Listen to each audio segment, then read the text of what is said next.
গনুর মার বাড়িতে ঠাকুর শ্রীরামকৃষ্ণ। এবার পঞ্চম পরিচ্ছেদের প্রথম অংশ। গনুর মার বাড়িতে ঠাকুর শ্রীরামকৃষ্ণ।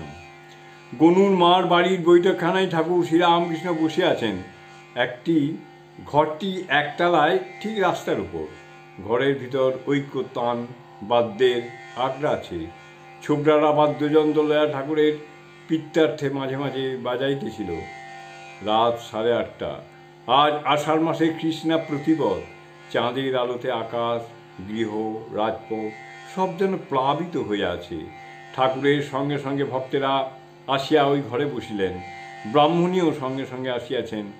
তিনি একবার বাড়ির ভিতর যাইতেছেন, একবার বাহিরে আসিয়া বৈঠকখানায় দরজার কাছে আসিয়া দাঁড়াইতেছেন।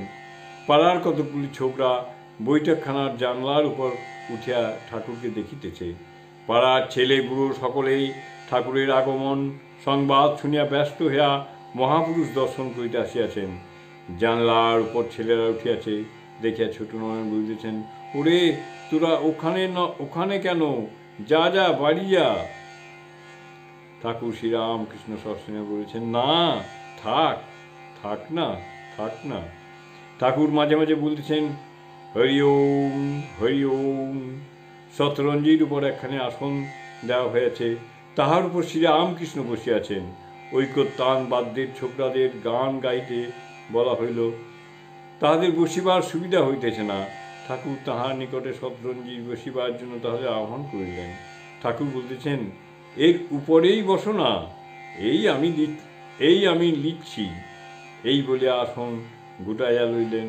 ছোকরারা গান গাইতেছে, কেশব করু করুণা দিনে কুঞ্জ কানন চারি, কেশব কুরু করুণা দিনে কুঞ্জ কানন চারি, মাধব মনমোহন মুরলীধারী, মাধব মনমোহন মোহন মুরলীধারী,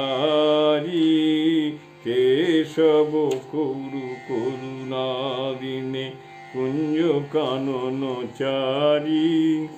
হরি বল হরি বল হরি বল হরি বল হরি বল মন আমার, ব্রজ কিশোর কালিও হর কাতর ভয় ভঞ্জন, নয়ন বাঁকা বাঁকা শিখি পাখা রাধিকারি নিরঞ্জন, গোবর্ধন ধারণ বন কুসুম ভূষণ, দামোদর কংসদর পোহারি, শ্যাম রাস রস বিহারি, শ্যাম রাস রস বিহারি।